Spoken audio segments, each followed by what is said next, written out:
I think my father, having passed at age 93, would be very happy that so many people were here to see him off. So we very much appreciate everybody coming out this morning. I will start with a story about my father. When I was 15 and had a driver's permit, I was not a good driver, I will admit that. I think I was made a little bit worse by the fact that my father was so nervous when I was behind the wheel, and we'd be going down the street and maybe some brake lights would go on 300 yards in front of me, and my dad would go, a car would come. If we were going through a green light, a car would come up a little bit too quickly to the light, and he picked me up once from Fraser Hockey Land. I was at goalie school, and I got to drive home, and we came to a T-stop where I had to stop, and the other two directions had the right of way, and I stopped, and I thought I looked. I hadn't looked that closely because as I pulled through, I had my dad go, and this time there was a danger because I hit the rear quarter panel of this car that was coming through the intersection. So keep in mind, I don't even have a license yet. I'm on a driver's permit, and my first thought was, I will be 45 before I get a driver's license. And we pull into a parking lot, and the guy turns around, pulls in behind us, and he kind of gets out and takes a look at it and shrugs and says, all right, this might as well happen.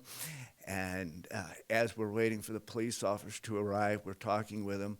I had hit a Mercedes, and it was a young guy, about 30, and he told us he had just picked up the car a week before. So he's young, successful enough to own this vehicle, and then he meets Phil Raglin, and it kind of falls apart for him. And when the police officer arrived, my dad put his hand on my chest and stepped forward and said, well, I was driving the Pontiac. And he took the bullet for me.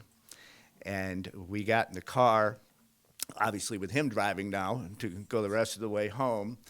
And I looked over, I said, oh, God, Dad, that was so cool. I can't believe you did that for me. That was awesome.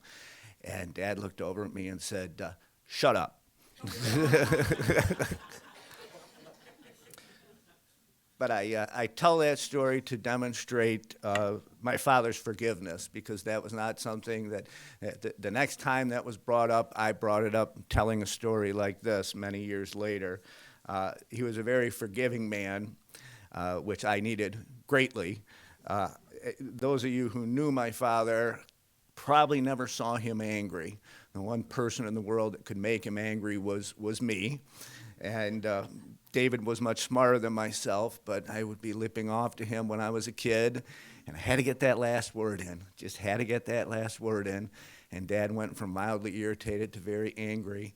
He was not a hitter, but he would grab my arm and drag me up the stairs to my room with my mother right behind him, Art, Art, Art, Art, Art, thinking this is the time that he kills him.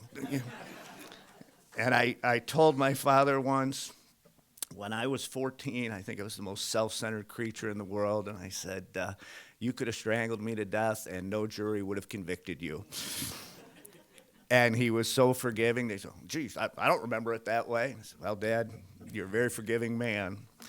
A little bit about my dad. He was born in 1929. He came into this world about 3 months before the Depression started. So he was a miracle child. My grandparents had been married for 11 years at that point with no children, so they were absolutely thrilled to have a child at that juncture. And if you look at some of the pictures up here, you can see that for working people of the era, they put an awful lot of money into their one child, and we're thrilled to have him. And then it strikes me there are many pictures of him very young, and then with the Depression setting in, no pictures of him for quite a few years until he's a little bit older. But of that time, he said, well, we were very fortunate. We never lost the house, and we always had something to eat. Dad went to Denby High School in Detroit. He was in a co-op program there. He worked half the day at Dodge, Maine. And when he got out of high school, he was there training as an electrician when the Korean War started, and he went into the Air Force. And then when he got out of the Air Force, took advantage of his GI benefits and went to college. So he didn't start till he was 23, and then got his job with General Motors. He met my mother at a wedding where my mother was singing, not at the reception, but she was an excellent vocalist, and she was singing at the wedding itself. And they got married a year to the day after they met. And I look at my cousin Ann here, who was I believe, flower girl for that particular event. And they ended up settling in Rochester. As my mother told the story, he kind of proposed. He lived in Pontiac, she lived in Detroit. They saw each other on weekends, and one Sunday he said, well, why don't we go look at houses? And they went, I hear good things about Rochester, so they went looking at houses, and then the next Sunday they looked at houses again, and my mother questioned why they were doing that. Are we getting married? He, well, yeah, what do you think? So, when you think about the cost of an engagement ring and let's say a set of living room furniture, they're about the same. Why don't we get the living room furniture, because it is, after all, more practical. So my mother got an engagement ring on their 25th anniversary, and as she said, it was a nice ring. But they settled in Rochester, and David came a year later, and then I came in 1964, and they lived the rest of their life first downtown and then out in Christian Hills. I think anybody that is fortunate enough to have parents that live to an old age, you appreciate them so much more as you get older. I didn't think there was anything remarkable about my father when I was growing up. He was dad. The money kept coming in. We did things together. But it's when you get to the position where you are now married and you're a father that you can look back and appreciate it so much more. Couple things about my dad. He was a man of his era, and I can recall when we were living in our old house there in downtown Rochester, he was watching us while my mother was gone one Sunday, and I had saved up about 8 pennies, and at the North Hill Plaza in front of the Kresge's, there was a gumball machine, and I wanted to go spend these pennies on gumballs, and he didn't want to take me, so I was either 3 or 4, but I walked down the street, crossed a couple roads, went over there myself, got the gumballs, came back without him detecting that I was gone, and he walked in my bedroom, and I had a bowl on the dresser where I'd put the gumballs, and he walked in, looked down, put 2 and 2 together, and took all these gumballs that I had purchased and crammed them into his mouth and started chewing them in front of me as I stood there screaming at him. There was another time that David will remember, the 2 kids down the street, the DeGroot twins, who had stolen one of my toys. And I went home, Mom was gone, Dad was sleeping on the couch, and I woke him up and told him the DeGroot twins had taken my toy. And he said, well, go take it back. Well, I was expecting more out of you, Dad. So I went down and told their mother, and I got my toy back, and they told me, we're going to get you. And then we moved about a week later, so Dad came through in the end. We spent a lot of time together with my dad. He told me once when he was growing up, and I'm not saying at all that my grandfather was a bad man, but I think Dad they had a bit of a hard time relating to each other. My grandfather was 44 when Dad was born. He had grown up in rural Missouri, so they had very different backgrounds. And he said to me once, my dad never took me to a ball game. So when we were growing up, we just did a lot of things. We went to a lot of ball games, hockey games, football games, things of that nature. We traveled a lot. I think my dad and mother both wanted to give us what they had not had when they were growing up. My mother told me once when I asked if you ever went on vacation, and no, that's not something her parents would ever consider doing. So, we had our annual trips to Florida, but there were many other places that we went. And we had every summer we would rent a cottage up north. We did a great deal of traveling, but we spent a lot of time with them other than that. Some of the memories that I have of my father, he was not a great athlete, nor am I a great athlete, but I liked baseball. When I was playing Little League, we would go in our backyard, and he would do his best to hit me fly balls, and I would do my best to catch them. And it was, I think, a struggle for both of us at times, but yeah, it was time that we spent together, and we spent hours out there doing that. As I mentioned, I played hockey. One year, I made a team and found out the home rink was down in Melvindale, about an hour away, and I really wanted to play on this team, which turned out to be a bad idea because it was a team that had a record of 4 wins and 40 losses. So in the end, it probably would have been better not to be on the team, but I said, Dad, I really want to be on it, and so my father would bust out of work early because we had to be in Melvindale at 6 o'clock p.m. every Tuesday. But he did it for me, hauled me all over, playing travel hockey. When I played hockey and I was a goalie, my dad wouldn't sit with the other parents. He would either stand right behind me or stand off to the side. And I thought, well, how touching, he wants to be there. And I think part of it was that. I think part of it was I let up a lot of bad goals, and he was tired of hearing the other parents complain.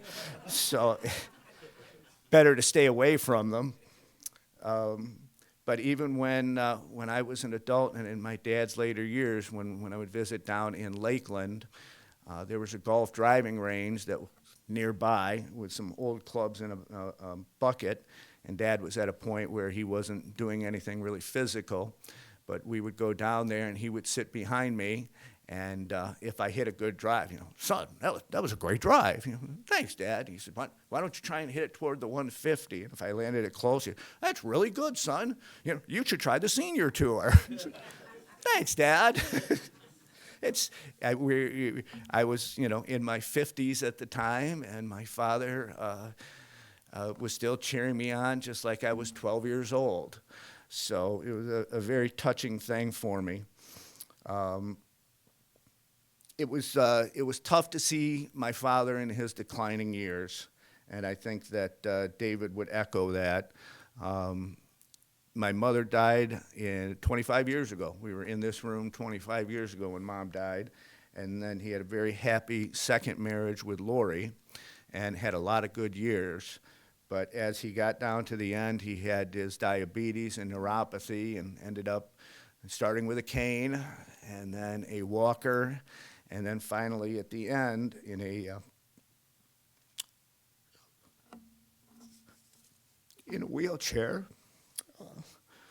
I have a picture up here, the last picture that I have with Dad, which was December 11th of last year at the nursing home where he finally died. But he hung tough to the end, and I've said this to many of the people that were here. Dad was ready to go.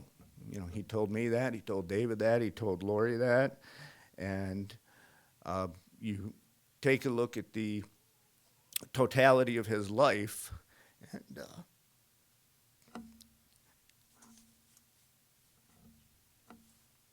he made it to age 93, and he made it to having a great-grandchild. You can see right over here. And he got to meet a great-grandchild. He got to see a son retire. So he had many good years. And at the end, I think both David and I felt that, he was ready to go and he was ready to be at peace. The struggles of this world were gone. So, as I said, with so many people here to remember him,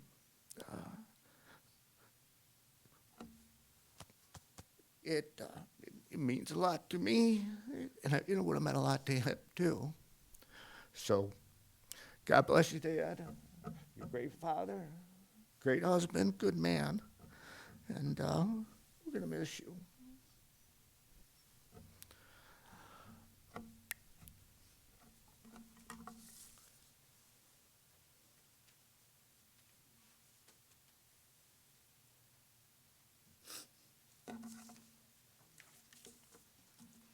So in lieu of a spiritual leader, a minister, a priest, I decided to read a passage from the Old Testament.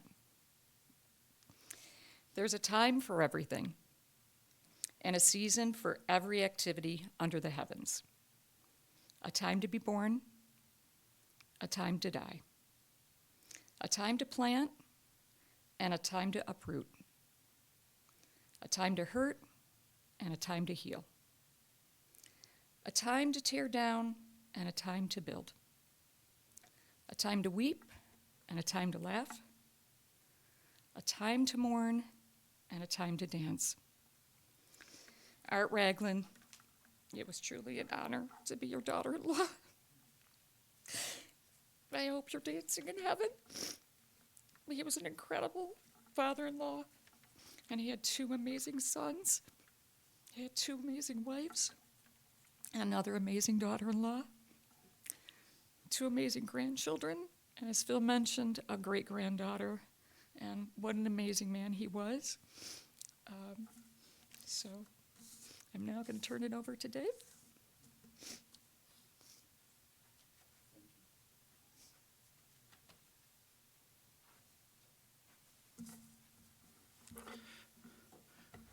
So probably the thing I've heard the most over my life is some form of the phrase, "You remind me of your dad." And I can think of no greater compliment. A lot of that is that people say I look like him, and I can certainly see that. We also have a lot of things in common. If you visit my office at home, you will see drawers full of things like power cords, batteries, Velcro, and other such things, all in their plastic bags, labeled and everything, so they could be easily found. Any of you who knew Art Raglin would not be surprised. We both have gotten a lot of use out of label makers. First, the Dymo ones that printed the white letters on the colored tape, and later the computerized ones with a small keyboard. We both were early adopters of technology. He got us our first VCR in 1975, a Betamax, and you remember the Sony Betamax. Years later, I was at the Smithsonian looking at a display of technology over the years, and they had on display our first VCR.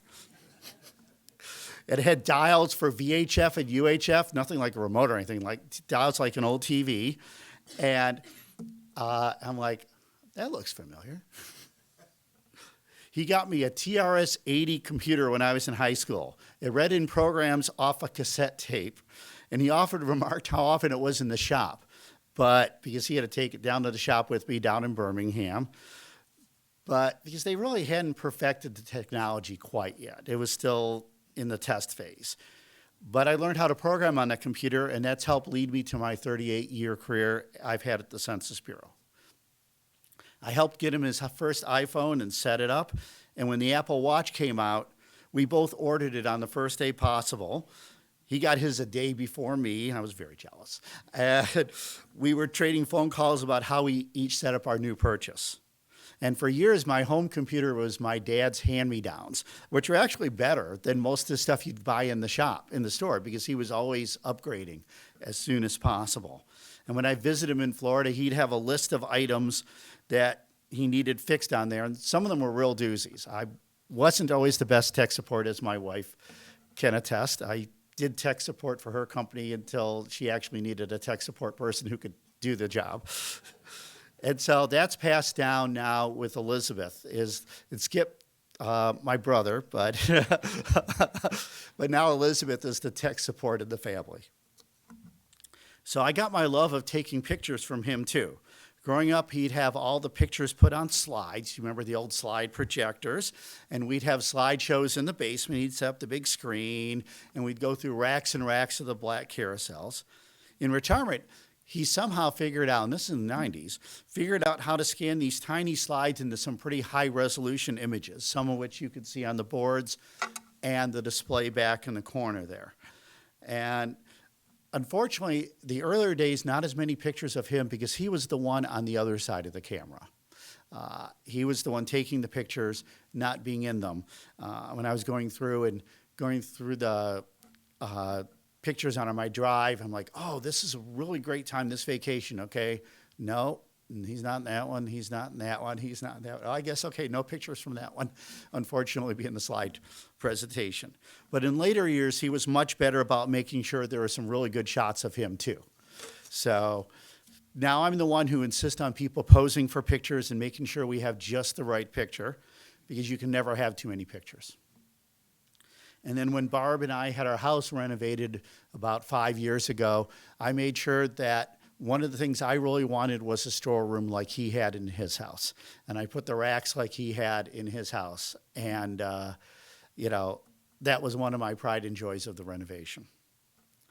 So my dad was a sports fan also. He was not as much as my brother and I turned out to be, but he loyally followed the Detroit teams. And then later on, he would follow the teams in the Tampa Bay area. My first sports memory was coming into the family room in 1970, just as the Saints were trying to last-second field goal desperation against the Lions to try to win a game. The kicker, of course, made the record-setting field goal, longest in NFL history, and simultaneously set the tone for my rooting of the Lions over the years. When I became a baseball fan, he took us to Tiger Stadium. My first time was in 1971. He'd get seats from suppliers because through his job at GM, so that was common in those days.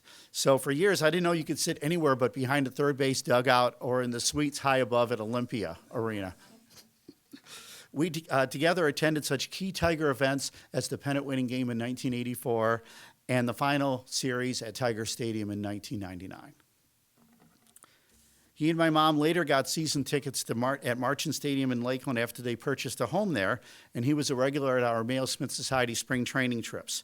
He'd go to every game on the trip, home and away, until his health later limited him in the home games and then not able to be attending, which he really missed. He really hated not being able to go to the games with us. He and my mom also made sure to broaden our horizons. We went to family trips to places such as California, Hawaii, Niagara Falls, the Baseball, Hockey, and Football Hall of Fames. We missed basketball. Washington, D.C., Williamsburg. For many years over Easter week, we traveled. First to visit his family in southeastern Missouri, and later trips to St. Pete Beach in Florida. We went to Disney World the year after it opened, and it was the first plane trip, at least for Phil and I. The most memorable trip was our 2-week journey across the Mountain States in 1976. And on that trip, we saw Mount Rushmore, Denver.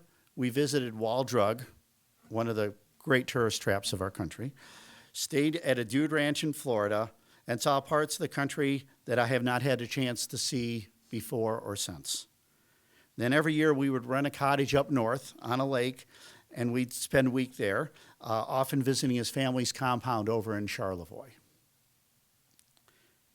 And on that Colorado trip, my brother and I were teenagers. So, of course, every time we saw a amazing sight, we had to refer to it as something like, well, that's thrill number 456. But deep down, we were really thrilled. When it was time to go to college and later get a job, he and my mom let me pick my own direction, even if they would have liked it if I would have stayed closer to home. I chose Michigan Tech, which turned out to be the farthest state university from our home. I mean, that wasn't the reason, but it did turn out to be that. And then later, a summer internship in Washington, D.C. led to my move there. They supported me the whole way, which I was grateful for. My dad was an avid woodworker who had an amazing workshop in the basement, first on Wenry and then over on Kingsford. He made this giant 3x4 cardboard baseball card box for me, and when I decided I wanted a bigger one, he made one 4x6. Now, that one turned out to be a little too for me to carry around the neighborhood to my friends' houses with all my cards, but I still managed to do it because he had made it for me. He made the basement look very nice with wood paneling and a nice drop ceiling. Us being kids, we didn't appreciate it as much as we could with our scooter hockey and ping pong baseball games. We ended up putting a few holes in the ceiling and the walls. I know that really frustrated him. And our mom would say, well, they're boys. But looking back, it really was cool. Yeah, a few, yes. He also gave us a beautiful yard, which was a lot of work considering we had an acre of land. When we moved to Kingsford in the new house, the yard was dirt with a lot of rocks. I still remember going through them and picking them up so we could plant grass. He put a baseball field in the back corner for us with permanent bases in the ground, and it became the neighborhood hangout to play ball. Well, at least until we got strong enough for our line drives to reach the house. We had a riding mower, and Phil and I each had our assignments. We also did other lawns for money, and my dad was very patient with when the mower would break down on one of these jobs, and he'd have to go fetch it and fix it. He also loved his news shows on TV. Always Channel 4 here in Detroit, and then the NBC News. And when he moved to Florida, he would watch Channel 8 because that was NBC also. He rarely missed an episode of 60 Minutes, always frustrated during football season when it would get pushed back and he'd only end up recording part of the show. And this is before you could just go online and do that sort of thing. In later years, he would record Morning Joe and Rachel Maddow to watch through the day. I remember recording an audio tape of Richard Nixon's resignation speech for him because he wasn't at home for some reason that evening. They were out somewhere. Not surprising for a guy in the auto business, he loved cars. Working at Pontiac was appropriate for him as he loved cars with some power. He did have a bit of a lead foot on the freeway, however. To his credit, though, when he got older, he realized he couldn't drive safely anymore, and he voluntarily relinquished driving. I'm sure that was very tough on him, but he did realize that. He also loved card games. He was a very good and aggressive euchre player, and if you see, we have the cards laid out for him. He'd call it sometimes and I'd say, how could you go on that? But he'd usually make it, and he made me a better and more aggressive player, as anyone who's played with me has seen, especially the aggressive part. After all, if you don't call it, you won't win. When I brought Barb to Rochester to meet he and Lori, Barb had been a card player, but she never played euchre, being from the East Coast. So I had to teach her how to play. So it's like me and the remote control versus her, the TV guide. And she picked up the rules pretty quickly. But when we first came to Rochester to play, my dad would, as usual, throw the cards in after determined, okay, we don't need the fifth trick. And that would confuse Barb. And Lori had to be very patient with him and say, okay, we need to play the hands out for a while until she sort of gets the hang of how the game works. And he also played pinochle and pepper. In fact, Lori founded the weekly pepper game at Highland Fairways, and he would help her out on that. He also loved to travel. For work, he got a chance to go to places like Sao Paulo and Australia. And after retirement, he and my mom, and later he and Lori, traveled the world. The slideshow has many shots of the places they visited. They went on a safari in Africa, went on many cruises, traveled to Romania, and other places. And after retirement, he and my mom went on a 6-week road trip across the country.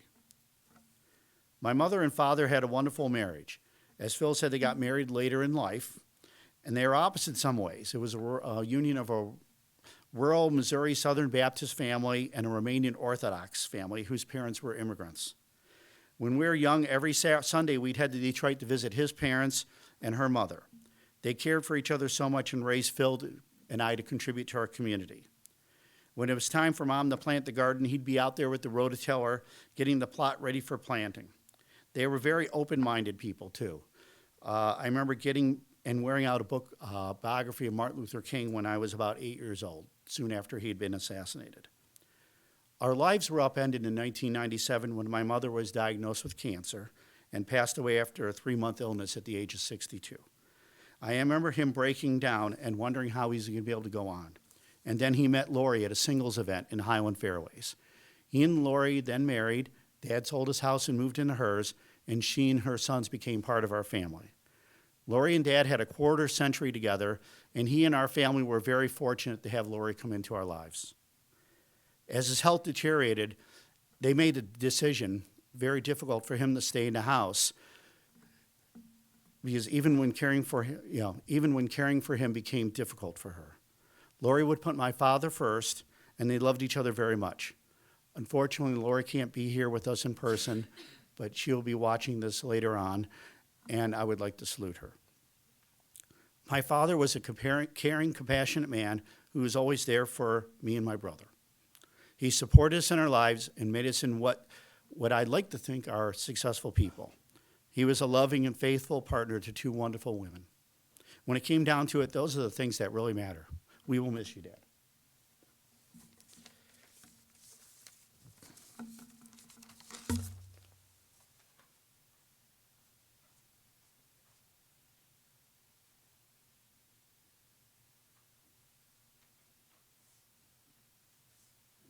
After Ann speaks, if anybody else would like to get up and say something, please go.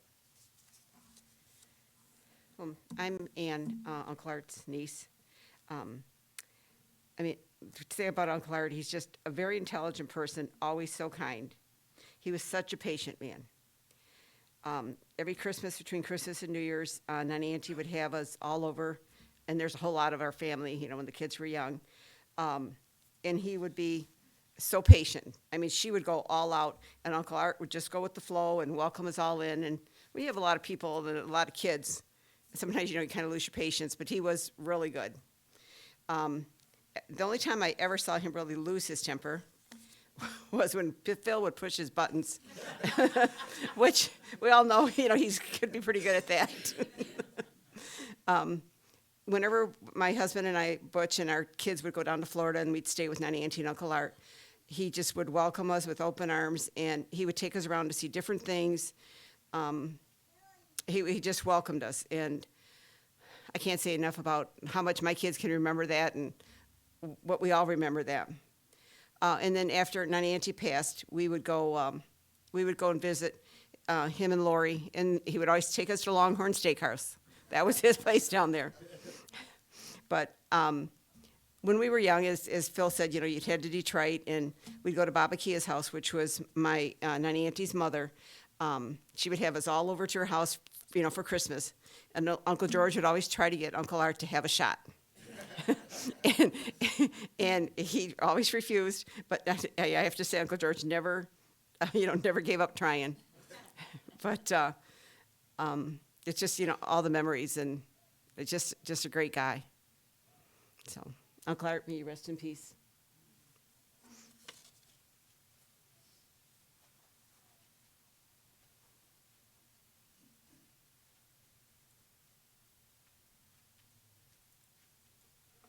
Is there anybody else that would like to add anything? Okay. Do you want me to stand with you? Sure. I'm going to keep it short.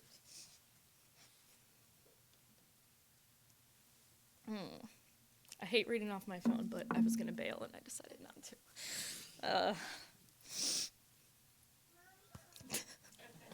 You want me to say it? No, you can stay Okay. there. Hi, baby. Do you want to come over here? Okay. It's helping calm me down. Hi, everyone. I'm Liz, or Elizabeth, as a lot of you know me. I'm the emotional of the Raglin children, so I'm going to try to keep it together and keep it short and sweet here. But thank you for all being here to support my papa. He was a humble, kind, loving, and supportive man. When I think of my papa, I think of my chocolate chip ice cream, homemade chocolate malts at the house, with a milkshake machine because Art Raglin didn't do anything without some technology. I think of homemade cards that he would make for us and banners on our birthdays. I think of having 3 birthdays because I would get a birthday in October with my dad before my grandma Lori and my papa would go down to Florida. And then I would get a birthday party, and I would get my actual birthday. And I always got a cake from Meyer, so full circle there with that one, if you know where I work. When I think of my papa, too, growing up, we would go down to Florida a lot, and we would visit Disney World and Universal Studios. When I was younger, Barney, as I got a little bit older and we would head to Disney, he was the only brave one that would go on the Goofy roller coaster with me because my parents were chickens. But Papa always stepped up to the plate and did that with me. He was an extremely generous person, especially with our family. Whenever we'd go out to eat, yep, it was Longhorn or, you know, a steakhouse or Red Lobster. And if you knew my papa and you ever went out to dinner with him, he always insisted on paying and always said, get whatever you want. Much to the excitement of Mary and I, and much to the horror of my parents, saying, do not get what you want. Do not get what you want. But we would occasionally sneak in the lobster tail or the crab legs here and there, much to their horror. And then that was always followed up by, well, do you want dessert? And again, no, you don't want dessert. And, you know, we always snuck in a few desserts there. But, you know, as I got older, I really did become aware of how generous he was, how much he valued education. He was always so proud of Mary and I for going to school and doing what we did, and was very supportive. And shout out to Mary, who just got her master's degree. So I know that he's super proud of that. And then obviously, you know, his love for technology, as my Uncle Dave mentioned, that skipped dad and kind of rubbed off on me. You know, it was always funny when I would go to his house. Every time we went to Florida, there was something new. I think at one point there were about 4 iPads on display. And then, you know, we had the watch and we had the phone and we had the TV and the computer. So I was happy to help and be his tech support in the later years as technology progressed and he needed a little more assistance. I'm forever grateful that he got to meet Ani, who's named after my grandma Raglin. I'm really proud that he got to be around for that, to meet her, and I know that he's going to tell her about her up in heaven. He was very loving, and he never missed a chance to tell Mary and I how much he loved us and how proud he was of us. I think I was one of the last people to talk with him a few days before he passed. He gave me a call and, again, just shared how proud he was of everything Mary had done and how much he loved us. We're going to miss him dearly, and we love him. I love you, Papa. Thank you. Good job. Thanks.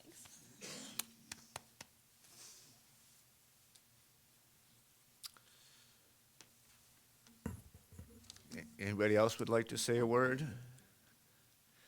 Okay. So where we go from here is this. For those of us that are going to the cemetery, we will do that now. We would like everybody to join us, everybody that can, at the Golden Eagle Restaurant. It's a buffet at an open bar. Though I am going to throw my brother under the bus. Mixed drinks are available, but only well brands. No top shelf. So for those of us going to the cemetery, I think we're in line out here. If anybody doesn't know where the Golden Eagle Restaurant is at Tinkin and Rochester on the southwest corner in a shopping plaza there. That was a favorite restaurant of my parents, and we would love to have you all for lunch.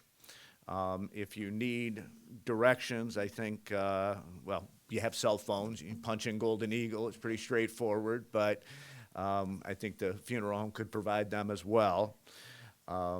Is there something that you need to add? I'm just going to come up and make an announcement of the procession, yes. Okay, please come up. And once again, we are very touched that all of you took the time to be here today to support my brother and I and our families and to honor my father. It means a tremendous amount to us, so thank you for that.